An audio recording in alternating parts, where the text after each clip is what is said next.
આજે તપનો 265મો દિવસ છે। 265 દિવસથી ખુલ્લા પગે ફરું છું અને રોજ માળવી નીચે 12 થી 4 આવીને અષ્ટાક્ષર મંત્રનો જપ કરું છું। એનો મુખ્ય સંકલ્પ ને હેતુ એ છે કે વડોદરાના ઐતિહાસિક વારસાનું યોગ્ય રિસ્ટોરેશન થાય, જાળવણી થાય, મેન્ટેનન્સ થાય અને જર્જરિત માળવી પિલ્લરનું કામ ઝડપથી શરૂ થાય। લગાતાર કહેવા જઈએ તો 2025 આખું મીડિયાના માધ્યમથી મહાનગરપાલિકાને રજૂઆત કરવામાં ગયું। સતત રજૂઆત કરવાને કારણે મહાનગરપાલિકાએ 6ઠી માર્ચે આ જર્જરિત પિલ્લર ઉપરની કામગીરી શરૂ કરી। એ જર્જરિત પિલ્લરને બચાવવા માટે જે રીતના સેન્ટરમાં ગડરો લગાવવામાં આવતા હતા એને લીધે આર્ચીસોને નુકસાન થતું હતું અને માળવીને વધારે ને વધારે નુકસાન વધતું જતું હતું। છતાં પણ યોગ્ય કામગીરી માટે રજૂઆત કરવા છતાં ના થઈ ત્યારે 13મી એપ્રિલથી મેં મારું તપ શરૂ કર્યું। એ તપને આજે 265 દિવસ થયા। 265મા દિવસે કહીશ કે વર્ષના છેલ્લા દિવસે મહાનગરપાલિકાની સ્ટેન્ડિંગમાં આની ચર્ચા થઈ અને 4 કરોડ 96 લાખના બજેટ સાથે માળવી હેરિટેજ બિલ્ડિંગના રિસ્ટોરેશન માટેની જોગવાઈ કરવામાં આવી છે। હવે આના માટે લગાતાર અમે રજૂઆત કરતા હતા ત્યારે છેલ્લા 6 મહિનાથી મહાનગરપાલિકામાં ટેન્ડરિંગ પ્રોસેસ ચાલે છે। ટેન્ડર ભરાયા પછી કામ શરૂ થશે એવું લગાતાર મહાનગરપાલિકાના કમિશનર શ્રી કહેતા આવ્યા હતા અને જ્યારે ટેન્ડર પ્રક્રિયા પૂરી થઈ છે અને હવે કામ સોંપાવાનું છે ત્યારે મહાનગરપાલિકા આ ઐતિહાસિક વારસાને સાચવવાની હવે શરૂઆત કરશે।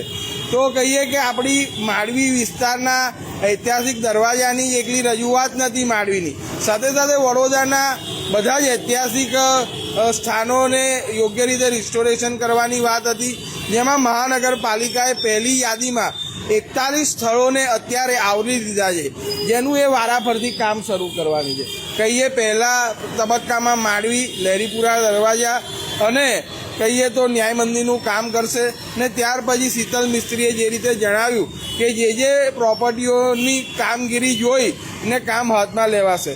તો એક રીતે તો આવકારદાયક આ કામ છે કે આટલા વખતની રજૂઆત હતી।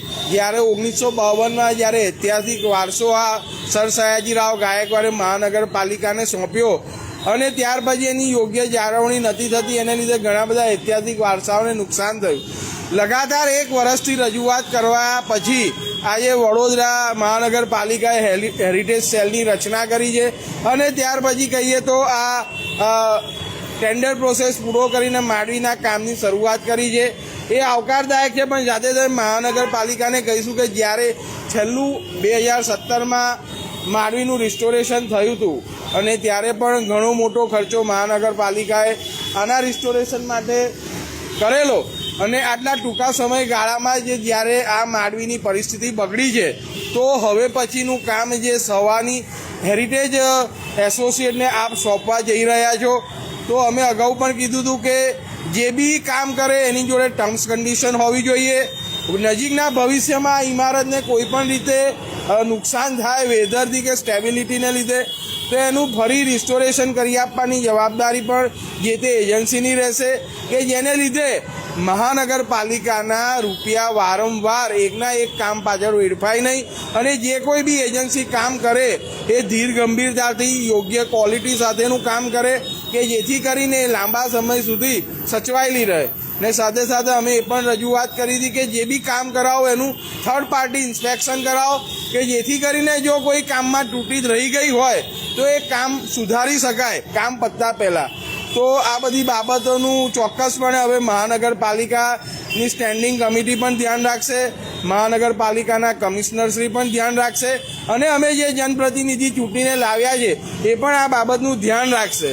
અને અમે તો સ્થાયી લોકો છીએ જ કે જે કંઈ બી અમને અયોગ્ય લાગશે એ મીડિયાના માધ્યમથી શહેરના વિકાસ માટે અમે સતત મહાનગરપાલિકાને જણાવીશું। આજે ફરી કહીએ કે જે સર સયાજીરાવ ગાયકવાડે આટલો મોટો ઐતિહાસિક વારસો વડોદરાને આપ્યો છે છતાં પણ વડોદરા હેરિટેજ સિટી બની શકી નથી।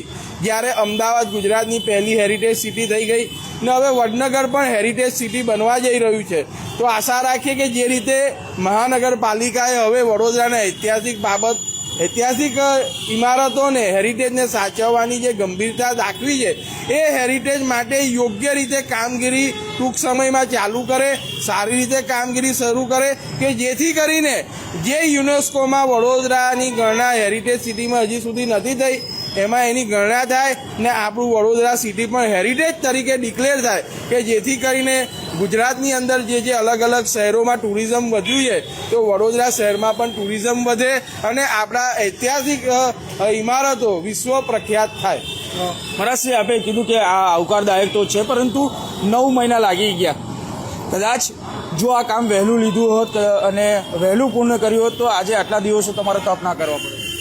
ખૂબ સાચી વાત છે, પણ એક છેલ્લા 10 વર્ષથી અમે જોતા આવ્યા છે કે અમે વડોદરાના ન્યાય મંદિર લહેરીપુરા દરવાજા માટે લગાતાર મહાનગરપાલિકાને જણાવતા આવ્યા છે મીડિયાના માધ્યમથી, છતાં પણ જો એ કામગીરી આજ દિન સુધી શરૂ નથી થઈ તો એની સામે જે માંડવીની પરિસ્થિતિ બગડી અને જે રીતે કામ શરૂ કર્યું પણ એ કામ યોગ્ય નહોતું અને યોગ્ય થાય એના માટે મેં તપ શરૂ કર્યું. હા, 9 મહિના લાગ્યા છે, લાંબો સમય ગયો છે, પણ હું એવું કહીશ કે હવે જે તપ કર્યા પછી મહાનગરપાલિકાએ સમગ્ર ઐતિહાસિક વારસો આવરી લીધો છે એ વડોદરા શહેર માટે મોટી વાત છે. અને સાથે સાથે માંડવીનું કામ હવે જે શરૂ થશે એના માટે જે રીતે શીતલ મિસ્ત્રીજીએ મીડિયામાં બાઇટ આપીને જણાવ્યું કે હવે દરેક પાસાને ધ્યાનમાં રાખીને કામ કરવામાં આવશે, તો ભલે મોડું થયું છે પણ સારું કામ થાય છે અને સારું કામ થશે એ વડોદરાના હેરિટેજ માટે સારું છે. અને લગાતાર કહીએ તો વડોદરાના સિટીઝન પણ આના માટે પોતાની રજૂઆતો કરતા હતા. છેલ્લે જ્યારે માંડવીની આટલી ખરાબ પરિસ્થિતિ થઈ ત્યારે રોયલ ફેમિલી પણ માંડવી નીચે આવ્યું ને એમને પણ રજૂઆત કરી કે ભાઈ માંડવીનું કામ ઝડપથી શરૂ થાય, ઐતિહાસિક વારસાઓને યોગ્ય રીતે સચવાય. તો જે રીતે મહાનગરપાલિકાએ થોડું મોડું થયું છે પણ બધાના જે કહીએ લાગણી અને ભાવને સાચવી અને આજે જે નિર્ણય લીધો છે ને 2026માં કામની શરૂઆત કરી રહ્યા છે તો એક આવકારદાયક છે. કારણ કે જ્યારે વિકાસની વાતો કરીએ તો આપણે બધાએ પણ સિટીઝનોએ સહયોગ આપવો પડે. દરેક કામ સરળ નથી. ટેકનિકલી જ્યારે પ્રશાસનને કામ કરવાનું હોય છે તો ઘણી બધી ફોર્માલિટીઓ હોઈ શકે, આપણે જાણીએ છીએ, પણ ભલે મોડું થયું છે પણ હવે કામ શરૂ કરે છે એને વડોદરાએ આવકારવું જોઈએ. અને સાથે સાથે હું કહીશ કે આ જે કંઈ બી સફળતા મળી છે એમાં કોઈનો મોટો ફાળો હોય તો આપણું પ્રિન્ટ મીડિયા અને ઇલેક્ટ્રિક મીડિયા છે કે જે આપણો ચોથો આધાર સ્તંભ છે લોકતંત્રનો, કે જેને તટસ્થતાથી સ્પષ્ટતાથી સત્ય રીતે માંડવીની તેમજ અન્ય હેરિટેજ વારસાઓની સાચી પરિસ્થિતિ મીડિયાના માધ્યમથી પ્રજાના જાગૃતિ માટે બતાવી, પ્રશાસનને બતાવી અને અમે જે જનપ્રતિનિધિ ચૂંટીને લાયા છે એ લોકોને બતાવી કે જેને લીધે આની ગંભીરતાની નોંધ લેવાય. અને સતત મુખ્યમંત્રી જ્યારે વડોદરામાં આવતા હતા ત્યારે કહેતા હતા કે વડોદરા શહેર બધી મહાનગરપાલિકામાં વિકાસમાં પાછળ છે અને સતત એ બાબત પણ કહેવા જતા હતા કે આપણા વડોદરામાં હેરિટેજ સચવાતું નથી. અને છેલ્લે તો જ્યારે વડોદરામાં આવીને ગયા ત્યારે એમને કીધું કે તમે નક્કર વિકાસના કામ કરો, એની યાદી મને આપો. ગુજરાત સરકાર વડોદરાના વિકાસમાં ક્યાંય પાછી નહીં ઉતરે.